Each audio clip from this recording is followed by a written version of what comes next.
And to come back to safety, Dr. Agha, what is in a water birth? What do you consider as the appropriate candidate for a water birth? Do you have a certain criteria? Don't mess up, Barbara's sitting next to you. I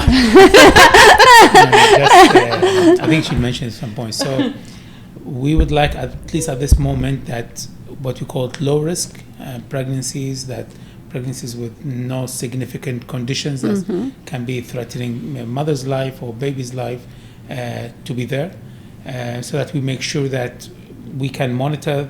We don't need kind of close monitoring for both, any or both of them, and we don't need, or there is no chance of immediate intervention, and we need easy access to the mom and the baby, and we need to make sure they are in the right place for anything that's needed at any time.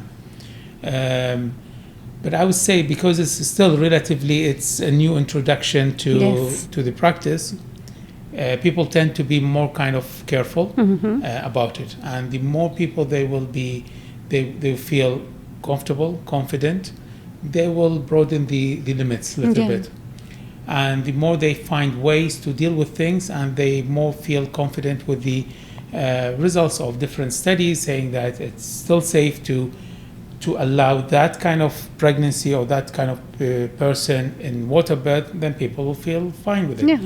Because still many of the things that we stop or we don't allow is based on theoretical, let's say, conception that it could end up in this way. So let's not allow it, so that in case we don't end up with this way. So it's a valid kind of presumption, but it's not still proven.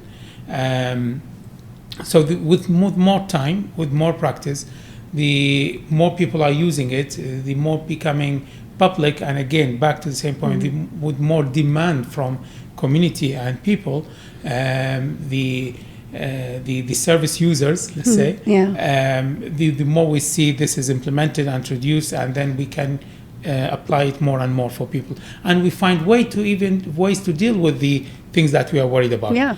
So because we talk about the high tech, and we are inventing new things every time, which could be bad and good, because I was talking about things. So many of the over medicalized things is not coming from doctors themselves, but it's coming from the whole civilization we are living in.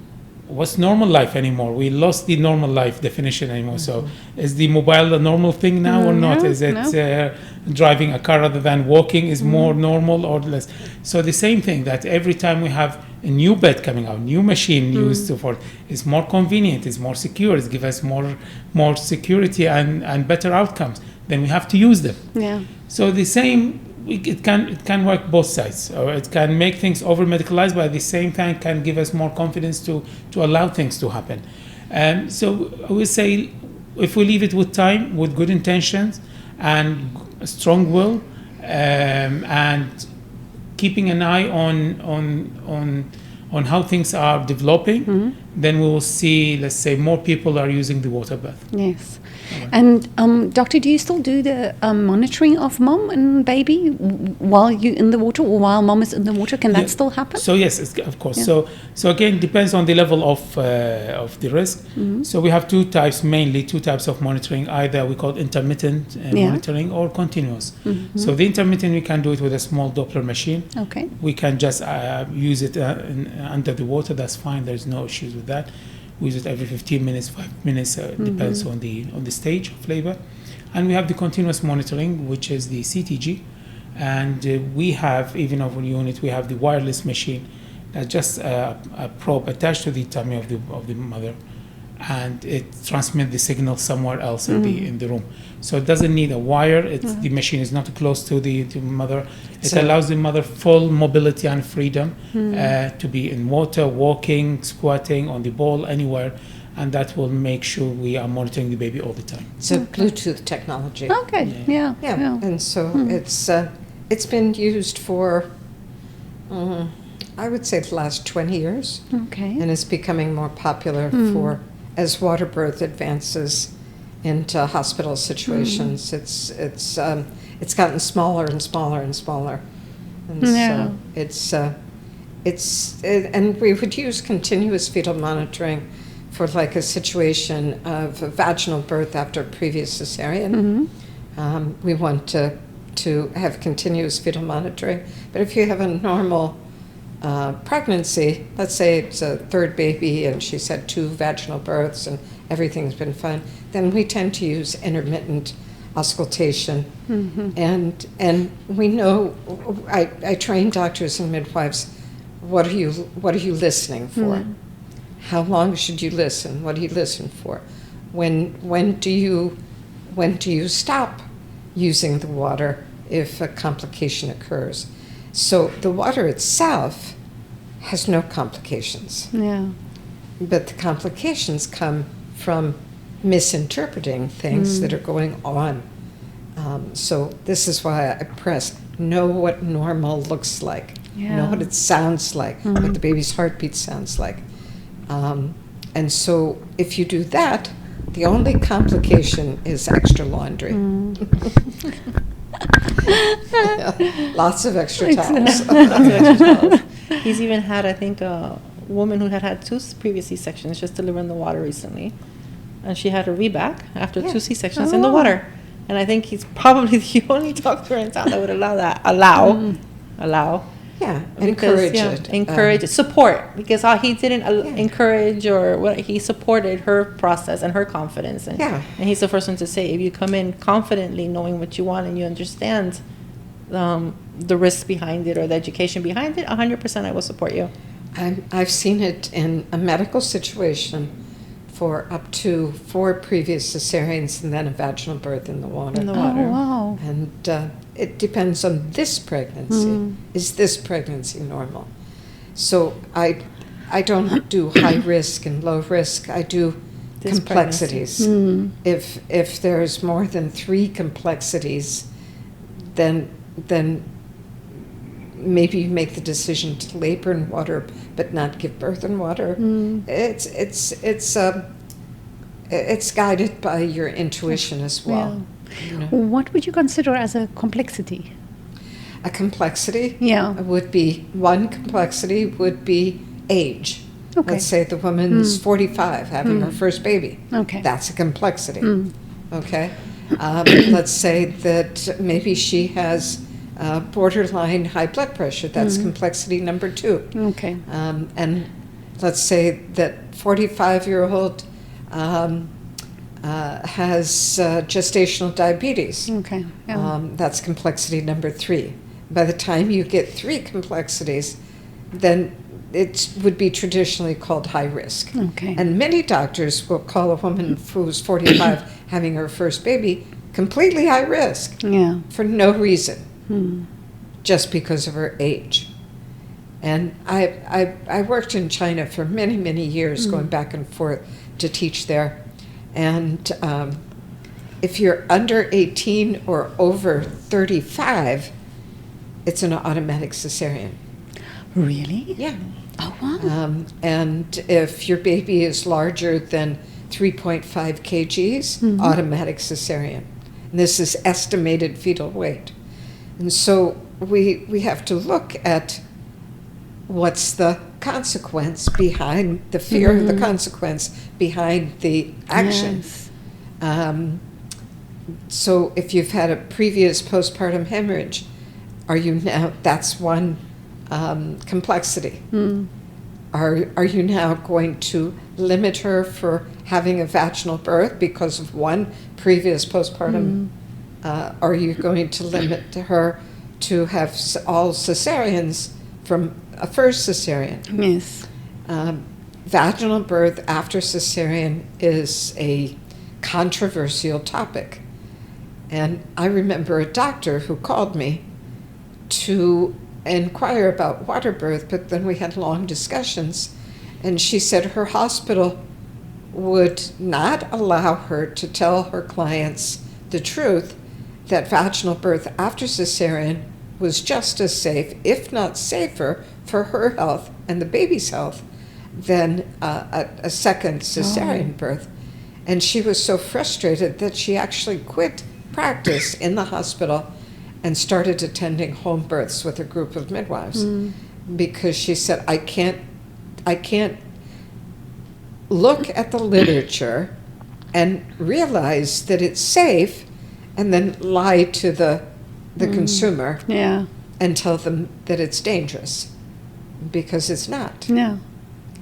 And so complexities are just things that are going on with this pregnant woman, and the more complexities, the higher the risk. And so, and sometimes the complexity can be dealt with, and the water might even reduce the complexity or get rid of it totally. And the complexity might be just she's afraid. Yeah. That's a complexity. It can come back to fear. All right. Yeah.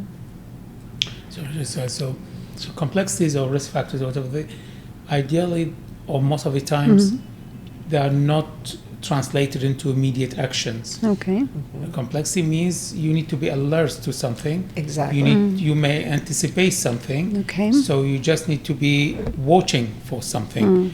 It may not happen. And if it happens, you will be ready to deal with. So that's the idea of, and that's one of the principles of antenatal care and principles, to know who's that person and how this pregnancy is evolving, so that when we reach to the moment of labor, we know if we have any complexities and risk factors, do we need to prepare ourselves for something or not. So just to prepare ourselves doesn't mean that we have to do it differently, unless it's absolute contraindications. Let's say, for example, the placenta previa that's covering those, there's no way to go for vaginal delivery, for example. It has to be cesarean section. Of course, yeah. But let's say if we have still a low-lying placenta somewhere, we may put it in our mind that we may see some bleeding. Let's get ready for this thing if it happens. So we make sure she's healthy enough, that her iron level is okay, and we prepare bloods possibly in the bank in case we need to go for it, and we do certain things in case things will happen. But doesn't mean that we will tell her, you will end up with this bleeding, we have to do it, we have to do labor in this way or that way. No, so just to prepare ourselves and get ready, keep it in our mind, and wait for things to happen. Yeah. Once again, does the observer cause problems? Yeah.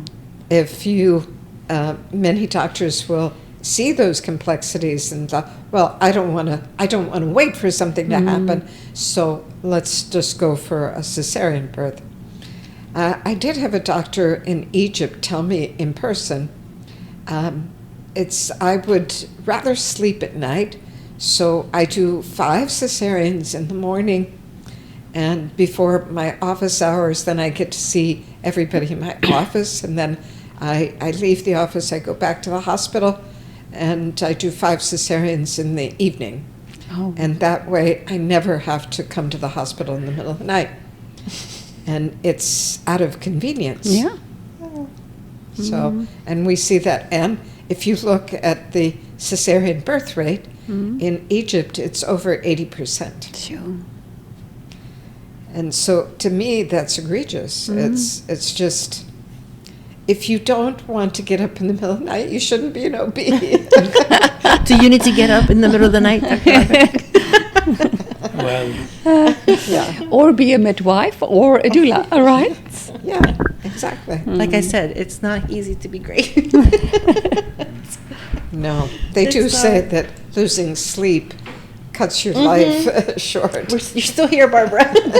I'm still here. You're still here.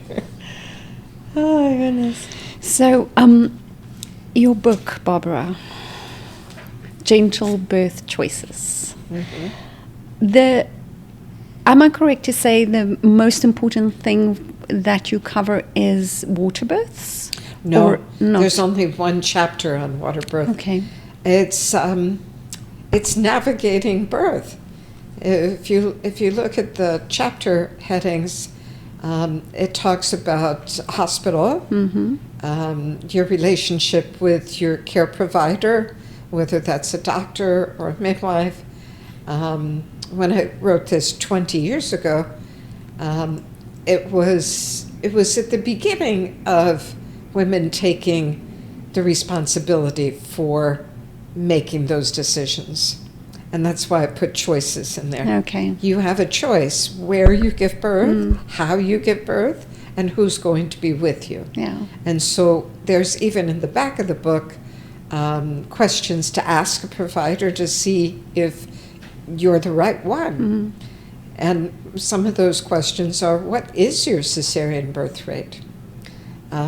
Because I think that should be publicized in every hospital by every doctor, and go to the doctor that has the lowest one. You know?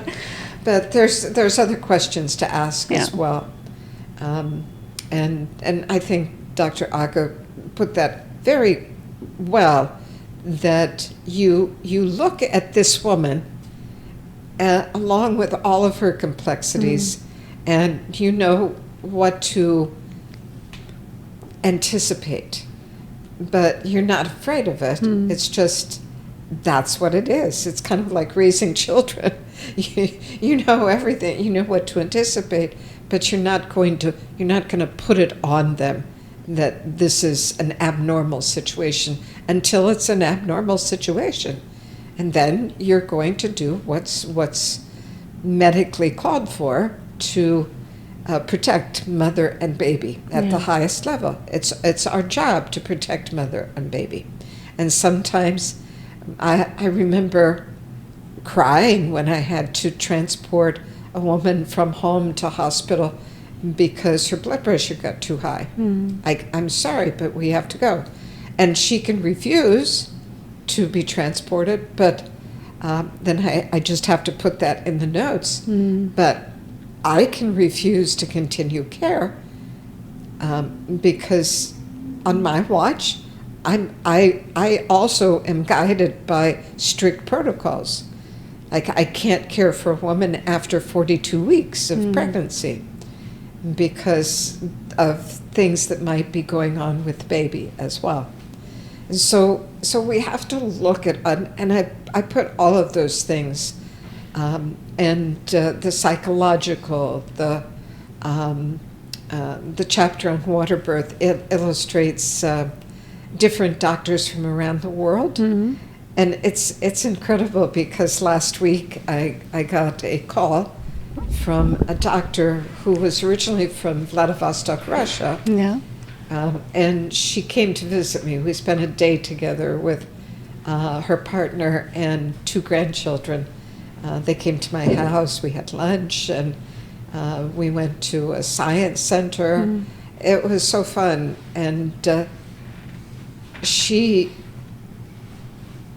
I got out the book, and we talked about it because it kind of made her famous in when people meet her, and she said, "Oh, I'm in Barbara Harper's book." You know, is this the one where the doctor used to give help women give birth in the ocean? Is this the one? Yeah, she was one of the doctors that actually facilitated births in the ocean. Ocean, yes. Yeah, in not very warm water. Wow. During the summertime off the coast of Russia. Yeah. Yeah, the east That must coast. have been very controversial. I do tell in the book, I say, well, if you'd like to have an ocean birth, do yourself a favor. Buy a CD with whale sounds, put up a poster of dolphins, and stay home. Yeah. Because I have helped people arrange for it, and they've done it. But I always say, have a backup plan. Yeah. Because, and I don't trust the oceans today because of the microplastic pollution, and also the chemicals that are in the water. Yeah. The radiation that's in the water. I still swim in the ocean as often as I can, but I don't trust that the oceans are clean. Yes. Yeah. For birth. No, I just don't trust that anymore. And it's so many uncontrollable, things that can happen, and it's an uncontrollable situation that you put yourself in. And I think to at least be in a hospital where you have the backup of your obstetrician to help you if something goes wrong for you and for baby.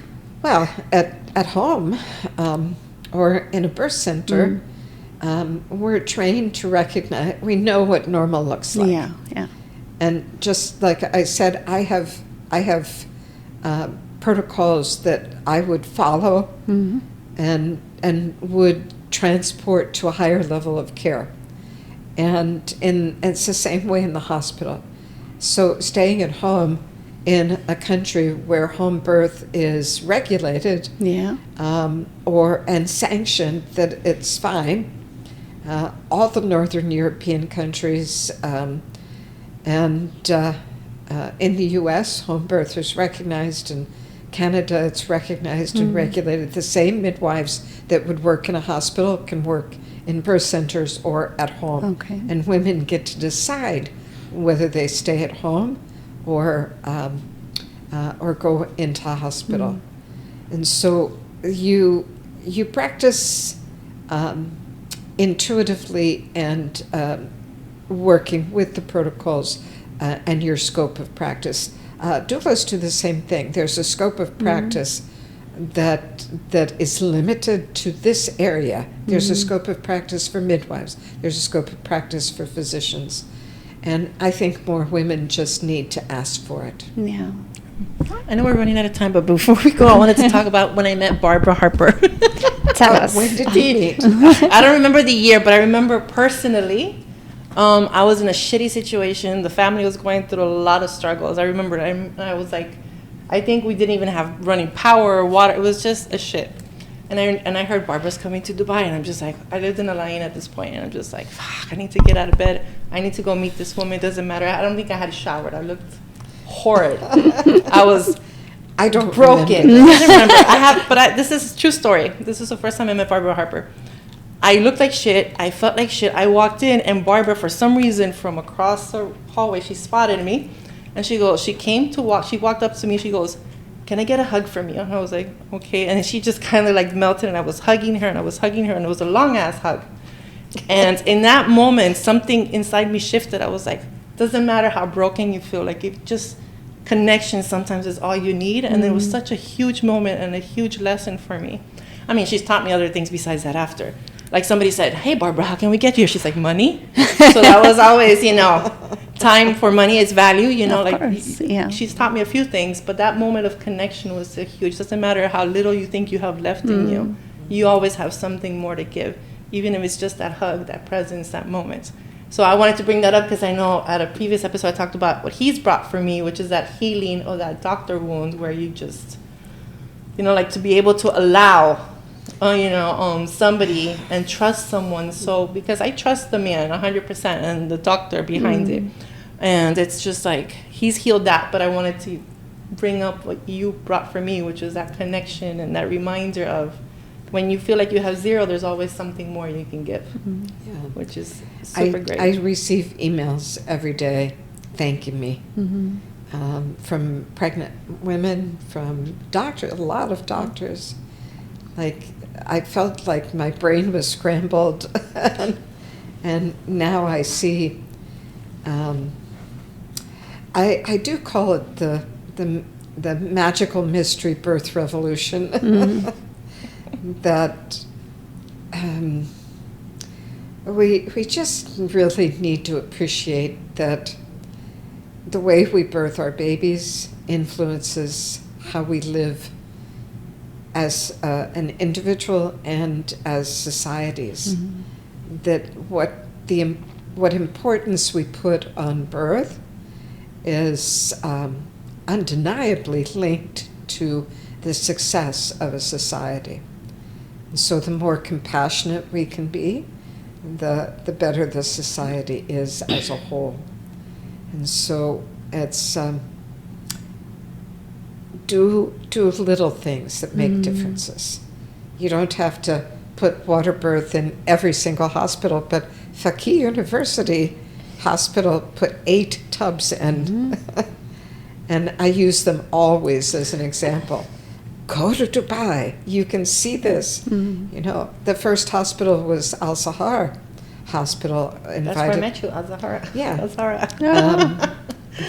The nurse manager opened up the session, paid my fees, and didn't recoup them, but she opened the session to everyone in UAE and beyond. And it was a that's good, why I was there. that first conference. They opened it was up to good. everybody. Yeah. Yeah, I think that was around, what, 2000, Almost a decade ago. 14? Yeah. Yeah, like more. at least 10 years ago. Yeah. I've been coming here for 10 years. It's been a while. And so, So now you're sleeping in my spare bedroom. So is this when you met? So 10 years ago? It's been a while, yeah. All right. yeah, how old's your youngest? 10. There you 10. go. Yeah. That makes sense. So, I think I had just delivered. Or I was about to deliver. I don't remember. there's places where I return a lot. I was in China for 17 years, going back and forth before COVID. And we got, I helped start waterbirth in over 50 cities in China. I go back to Argentina every year. I go to Mexico almost every year. I'm planning a big conference in Mexico in April of 2026. I used to go to Russia a lot. I started in 1987 and went through about 2002. And so I haven't been back to Russia in 23 years, but I'm going back this year. I was in Kazakhstan last year. I flew from Dubai to Astana, Kazakhstan. And okay, the country of Kazakhstan, lots of people haven't even heard of Kazakhstan, but they had waterbirth already in their hospital, in the one major hospital in Astana. And it was a powerful conference. It was so good. And I always feel like I've done my job right when doctors cry. Yeah. And kind of put their heads down and go, oh my God, what have I done? What have I done? This is amazing. They get it that they're influencing humanity. They understand that. And that's all I ask, is that you stop, think, appreciate, and be grateful that you have a hand in shaping the future of humanity. Sure, that's beautifully put, Barbara. That's what the book was about. Yeah. Just, I'm so grateful for being able to be in this position. Yeah. And traveling all over the world, which country do you see most advancements in, gentle birth, water birth? Well, I think the most progress for water birth had happened already in the UK. I have a partner in this business. We've known each other since 1990. Diane Garland is a midwife who and sometimes we travel together and teach, and both of us travel independently. And so the UK has 275 hospitals, and there's tubs in every single one. True. And so, but if you go to Norway, Sweden, Denmark, Sweden not quite as much. Holland, I started going there in 2004, and now water birth. There was no water birth in 2004. Now it's every hospital. But there was Holland in particular. The Netherlands had a history of home birth. 60% of all babies were born at home. But they also had a medical system that took that into consideration. And so if you had a problem with a baby being born or right after birth, they had flying NICUs that would come to the house. Everything you needed. And you see, as a home birth midwife, I carry oxygen, I have Pitocin, I can help homeopathically with just about any situation. Yeah. And I know what my limits are, and know when to transport and when to assist with more help on a greater level. Definitely. Can I ask a sensitive question? Because there was an article just published this last, I don't know if you read it in The Guardian for the last couple of weeks on the free birthing. The free birth. The Free Birth Society. And the message behind it was, most of these women never even go for antenatal care, just birth your baby the way it's supposed to be, and none of that. That's never the message here. And I wanted to clarify that, right? Because you're always about having the care, taking care of yourself, and seeing the professionals that you need to see when you see them. It's all that antenatal care. Yeah. For me, birth is about relationship. Mm-hmm. It's establishing a relationship of trust and understanding between the couple and their provider. And that's what I see here, that relationship is paramount to success. Yes, women want what they want, but sometimes you have to be able to disappoint them. Mm-hmm. You can't just, take your hands off and sit in the corner when you know that something is not normal, not right. And the Free Birth Society, I tend to stay away from their posts, and because it's almost like a religion. But it impacts also what we've been seeing. And yes, there's choices. Yes, there's trust in your body. There's trust in the system. There's trust in the process. I get it. We get it. But we do the homework sometimes. We do these sessions. Some of them don't even want to have the sessions, but we get them. Like, if you want me as your doula, you will go through these sessions with me. And we do go through the sessions. You will find a doctor, even if it's Dr. Agha. You found somewhere that's safe, that's going to support you. Now the day of birth comes, and they still come in with a shield and don't want to listen, don't want to understand that something is happening. And it doesn't matter how much we say it, in what way we say it, and then we look at, and then the father's not even stepping in because he wants to support her. And then we always see it at the end of the birth where he's like, I should have said something, I should have done something, I shouldn't have just been the enabler. And I feel like because of the conditioning of the lack of trust in the system, some women have taken it a little bit too far. And now we're in that space where we're trying to find the balance. Like, how do you get somebody to understand this is like, this person is telling you something from heart. He's really concerned, not for you, but for your child. Are you gonna, I always say there's a difference between stubbornness and just, are you being stubborn or are you being persistent? Right. Well, which one are you being in a moment?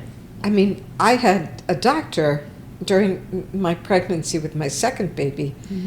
I actually went to France to study waterbirth, just to see if this was something that I wanted to do.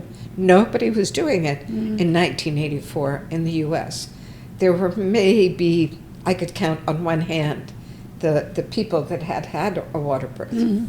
And so I went to France and studied and came back and told my obstetrician everything that I learned. And I hadn't completely made my decision yet, but I asked him if he was willing to cooperate and let me bring a pool into the hospital. And I'll remember it forever. He got red in the face and his fists were clenched and he pounded his hand on the table and he said, "You're one of them."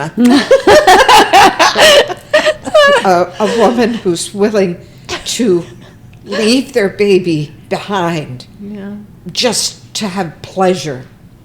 Don't think of the safety of your baby. Oh, wow. And if you do anything like this, I will report you and have your baby taken away from you because you're an unfit mother. And he was screaming at me. Wow.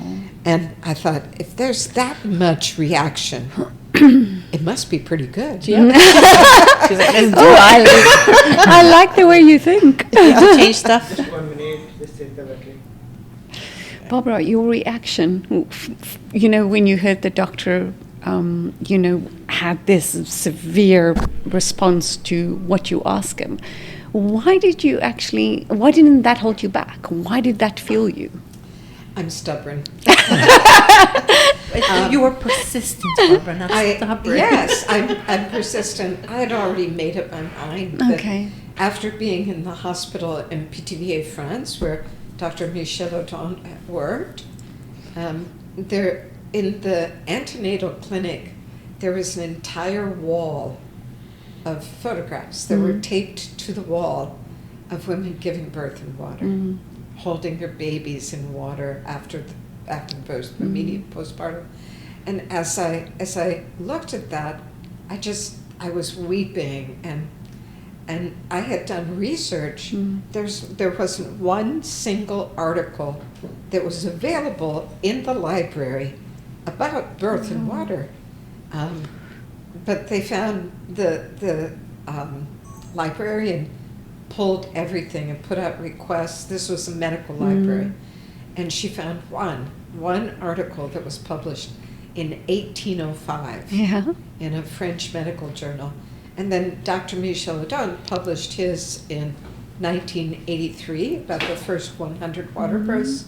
But, you know, without computers, a published article, it would take, to reach an OB's desk, would take 17 years. Yeah.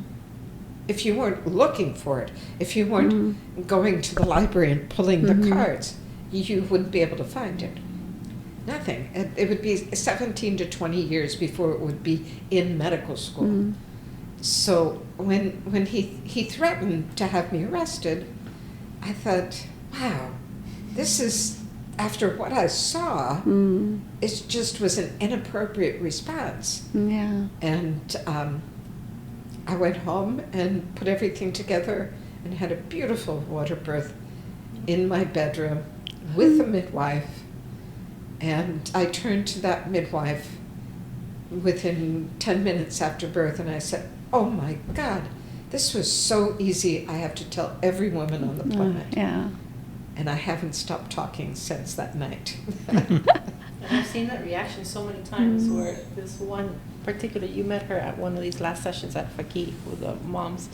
She said, the moment I gave birth, I looked at Carrie and she was like, what's the big deal? Why is everybody always, you know, so scared of this? This was amazing. And she's like, the power that I felt when I released the baby, and she said release. Yeah. It was such a release. She's like, and her mom was in the room, her husband was in the room, they were in the corner turning white, but they're like, our lives have changed, not just for her and her family, but everybody that they know that she doesn't stop talking about it. She does not stop talking about it. And by the way, that doctor did send people to my house 3 weeks after birth to have me arrested. So he did try. They came in to do investigation. It's called the Children and Family Services and Children Protective Services. And they sat, and I told them about my trip to France and described the birth. I showed them the room where the baby was born, and then there was a male and female investigator, and the woman asked me for a drink of water, and I went to the kitchen to get it, and she followed me, and she said, OMG. I just found out I'm pregnant. Can you help me? Would you help me have water birth? And I said, sure. Is this a trick question?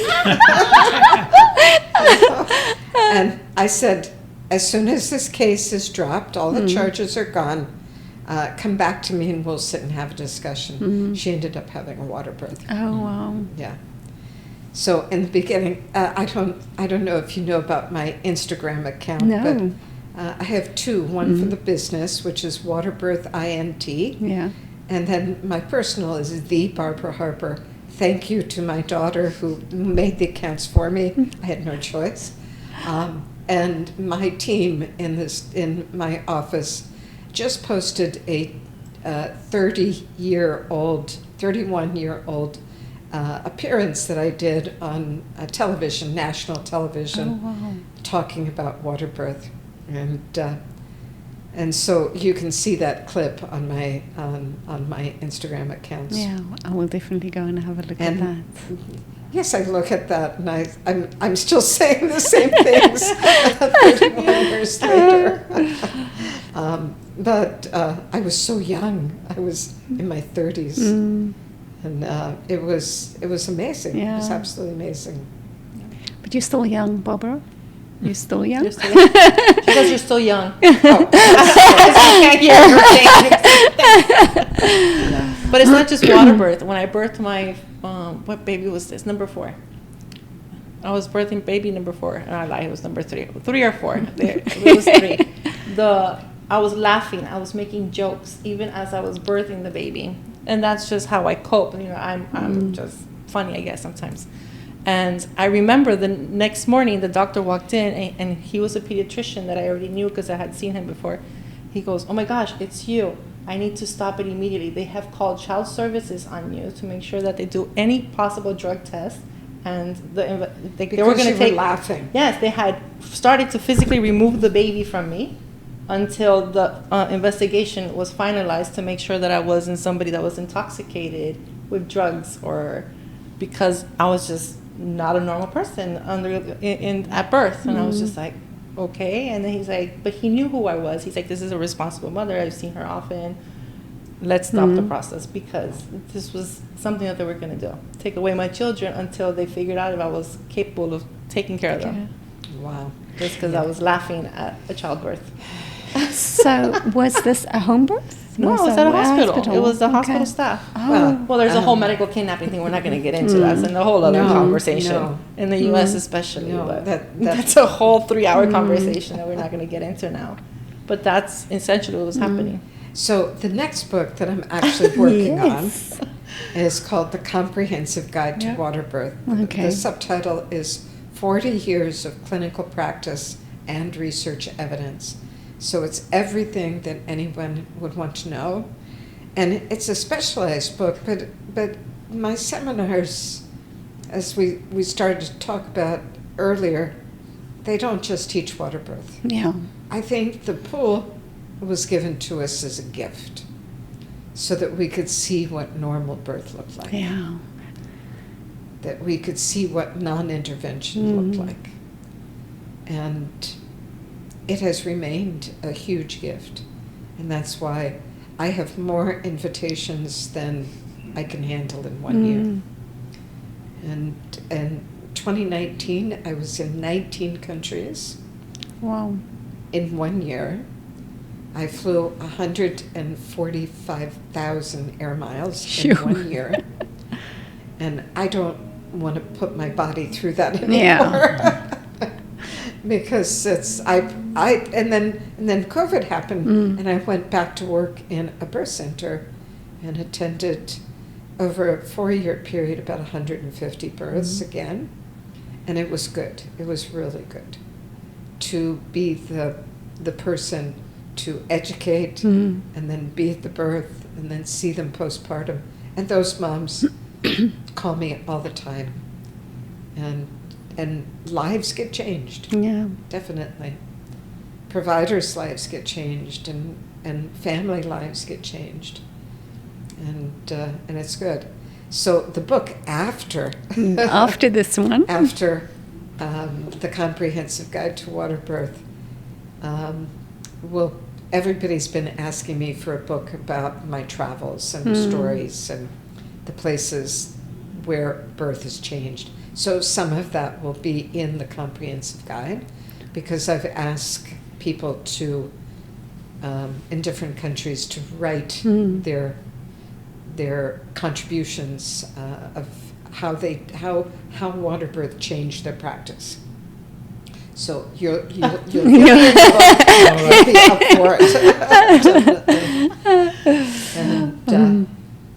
And then I would really like to see a global conference. And I'm looking for places to host a global conference where we can get financial support as well from both government agencies and individual hospitals. But I see Dubai as one of the best places to do that, because it's so accessible from Africa, from Asia, from Europe. U.S. people don't travel this much. But we've never been able to hold a big conference in the U.S. because of visa problems. Yeah. And even more so now. So maybe, just maybe, we'll be able to do a conference in the UAE. It's not maybe, the conversation started. It's in the works. It's going to happen. I can talked about it already feel it in the airwaves. Yeah. It's a lot of synchronicities. It's a lot of people wanting to do the same thing. So it's going to happen. Exactly. I have doctors requesting. I hosted a conference 2007 in Portland, Oregon. We rented the Oregon Convention Center. We ended up with about 450 doctors and midwives from around the world. I hired amazing teachers from Australia, from South Africa, from Europe, and we discussed every aspect of birth, hormones and water birth and gentle birth and vaccinations and everything. And we did an open weekend for the public to come to a convention, display, booths and things like that, and listen to short lectures, 15, 20 minutes from each of the experts. And we had 11,000 men and women show up. 11,000 Sure. in a 3-day period walked through the conventions.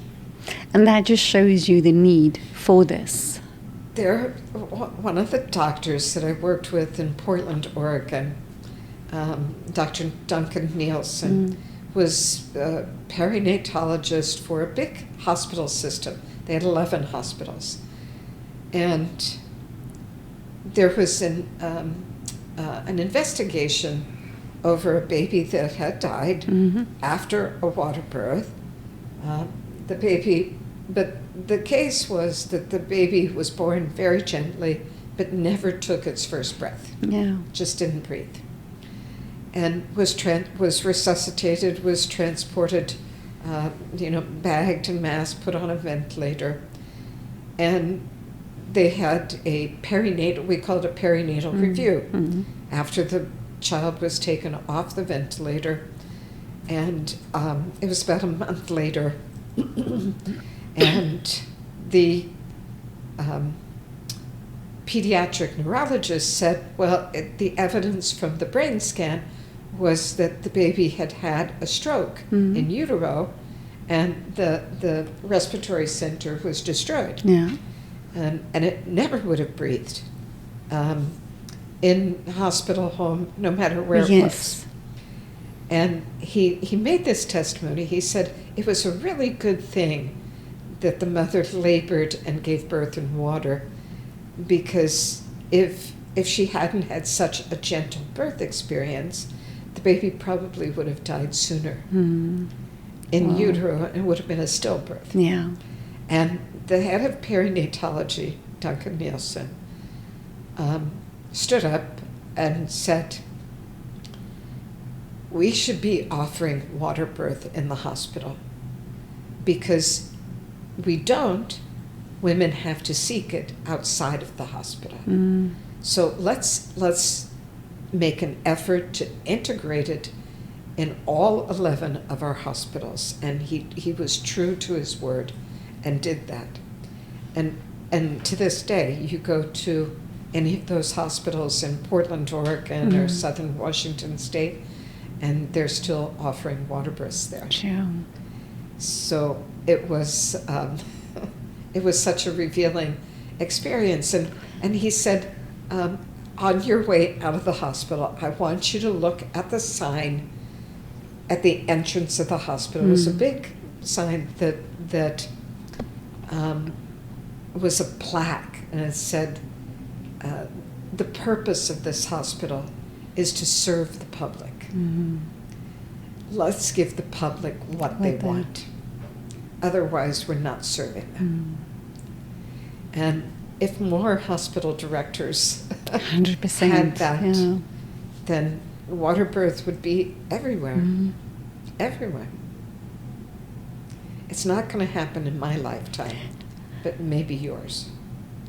Well, Barbara, the work that you do, I think it's life-changing. if I can ask you one question, if you have a magic wand and you can change one thing in humanity, what would that be?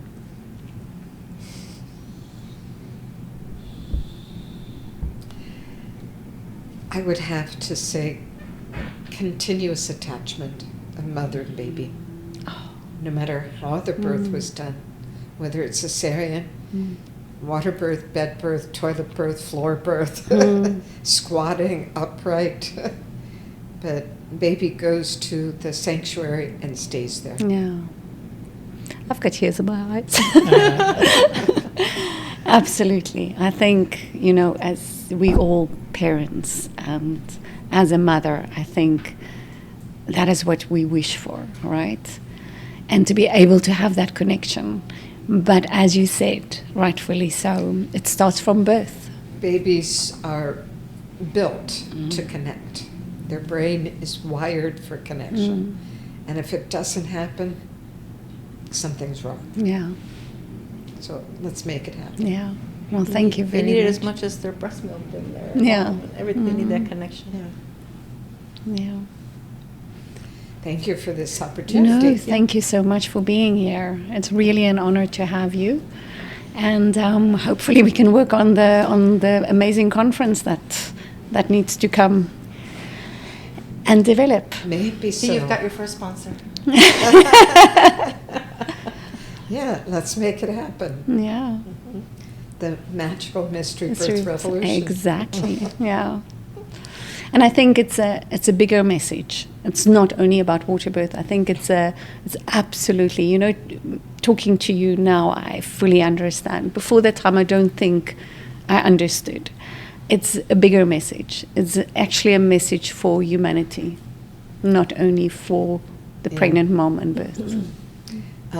You would cry with me if you could read some of the comments that I get about the conferences that I teach. One just recently came in. We do have an online 12-hour certification for water birth because I can't be in every place at the same time. And a doctor from India finished her session, and she wrote, let me think what she said. Oh, I was very surprised that as I watched your concluding thoughts, I couldn't stop crying.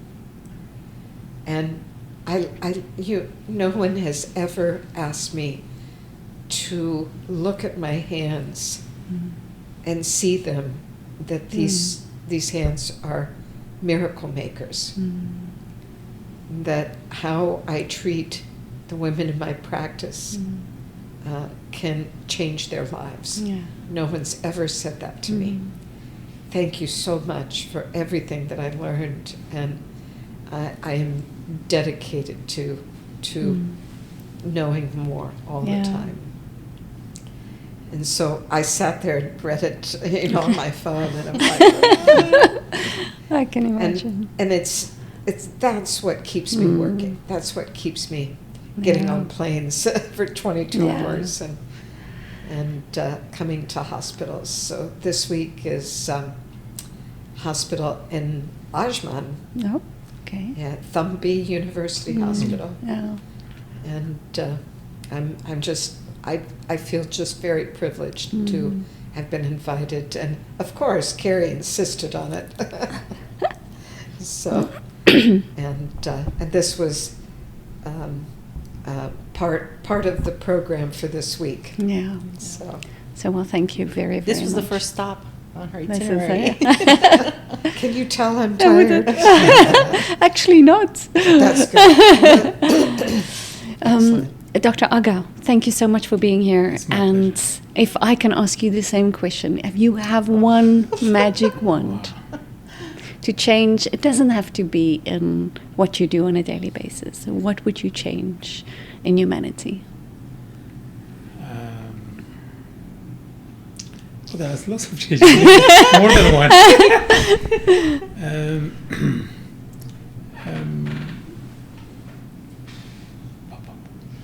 So I think as much as possible back to nature, and try to be as natural as possible, with acknowledging the limitations or the difficulties or the challenges. But we should keep acknowledging and recognizing that we are not machines in any way. We live, and we are human beings, and that's a completely different thing. Yeah. So when it comes to connection, communication, how we think, how we work, how the expectations from us, we are human beings, we are not machines. And we shouldn't forget that. We just keep this in our mind. I think that will bring more peace, more happiness, more pleasure to whole humanity, even without making lots of inventions or developments. 100%. But will make us feel satisfied about ourselves and what we do. I think that's important. No, I fully agree. And Caridad, You're asking me also. I'm going to ask you as well. Well, for me, it's just people remembering that they're a big deal, that their life matters, that every decision they make matters, and that they're not invisible.